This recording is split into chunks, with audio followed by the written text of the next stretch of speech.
Assalamualaikum warahmatullahi wabarakatuh. Kami dari kelompok 11 ingin memaparkan materi mengenai teori lokasi memaksimalkan laba dan teori pemilihan lokasi secara komprehensif. Kami beranggota 2 orang, yaitu saya sendiri Septiani Susanti dan rekan saya Lakat Asia, dosen pengampu mata kuliah Bapak Deskoni, Sarjana Pendidikan Magister Pendidikan, dan Ibu Yuliana FH, Sarjana Pendidikan Magister Pendidikan. Baiklah, untuk penjelasan materi yang pertama yaitu akan dijelaskan oleh saya sendiri. Untuk penjelasan pertama yaitu akan dijelaskan oleh saya sendiri, yaitu mengenai apa pengertian teori lokasi dan laba. Nah, jadi saya akan menjelaskan yang pertama dulu, teori lokasi. Teori lokasi adalah ilmu yang menyelidiki tata ruang, kegiatan ekonomi, atau ilmu yang menyelidiki alokasi geografis dari sumber-sumber yang langka dan serta hubungannya atau pengaruhnya terhadap lokasi berbagai macam usaha atau kegiatan lain, baik secara ekonomi maupun sosial. Nah, untuk selanjutnya itu laba. Nah, apa sih pengertian laba itu? Jadi, laba itu secara umum adalah kenaikan kemakmuran dan atau dalam suatu periode yang dapat dinikmati atau didistribusikan dan ditarik agar kemakmuran di suatu wilayah tetap dipertahankan. Jadi sudah kita tahu sendiri kan, laba itu bisa juga diartikan sebagai keuntungan. Baiklah, untuk penjelasan yang kedua yaitu mengenai teori lokasi memaksimumkan laba.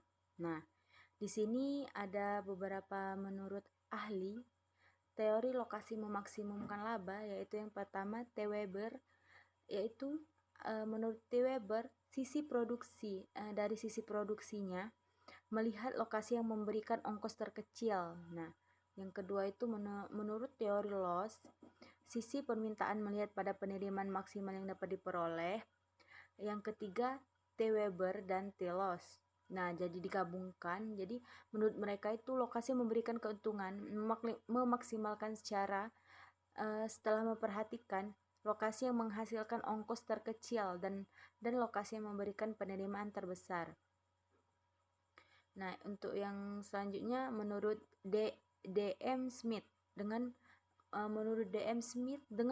mengkonstitusi konsep biaya rata-rata atau average cost dan dari penerimaan rata-rata yang terkait dengan lokasi.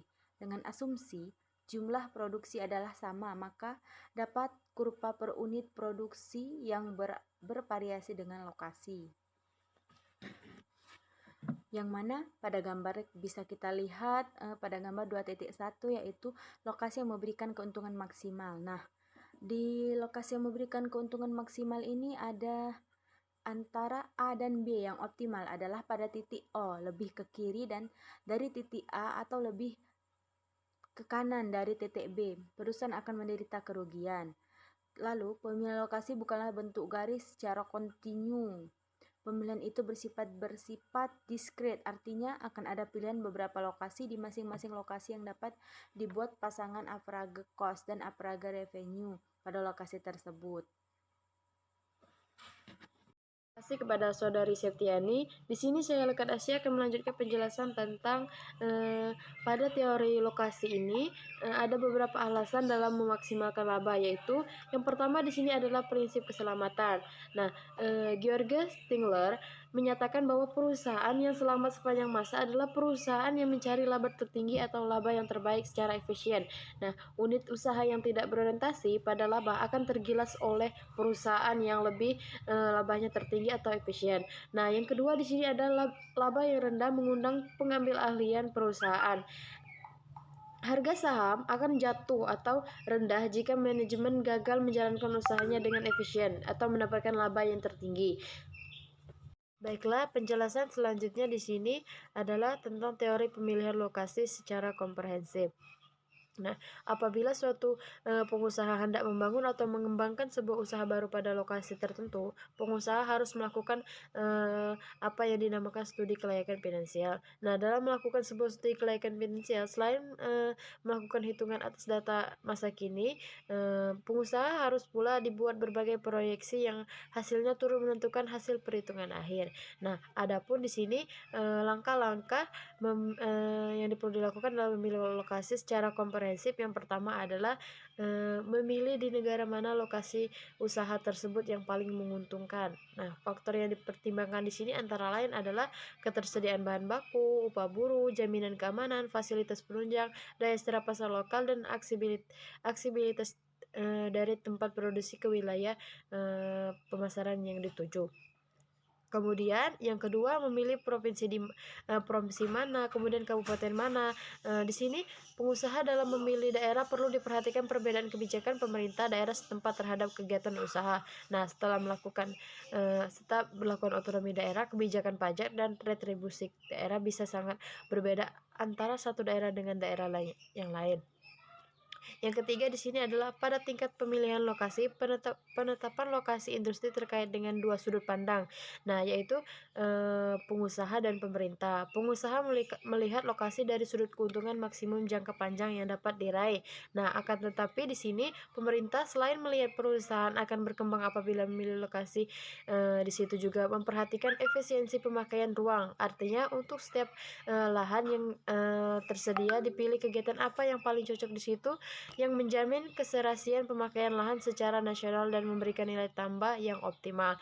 Nah, yang keempat di sini adalah untuk menetapkan lokasi industri. Pengusaha perlu membuat kalkulasi yang benar tentang besarnya investasi dan biaya produksi. Perusahaan harus memanfaatkan berbagai keahlian, mulai dari keahlian yang menyangkut teknis seperti ahli bidang teknis bangunan, ahli daya dukung lahan, ahli pemesinan, sampai kepada ahli bidang riset pasar, ahli manajemen, sosiologi, dan ahli di bidang peraturan pemerintah atau ahli hukum. Nah, yang terakhir di sini adalah apabila hendak membangun atau mengembangkan sebuah usaha eh, baru pada lokasi tertentu, pengusaha harus melakukan studi kelayakan finansial. Nah, hal ini untuk melihat bahwa proyek itu tidak hanya memberi keuntungan kepada pengusahanya, tetapi juga memberi manfaat yang lebih besar dibandingkan kerugian yang ditimbulkannya kepada ekonomi nasional dan kepada lingkungan. Nah, baiklah, itu saja mungkin penjelasan dari kami. Lebih dan kurang kami mohon maaf. Kepada Allah kami mohon ampun. Wassalamualaikum warahmatullahi wabarakatuh.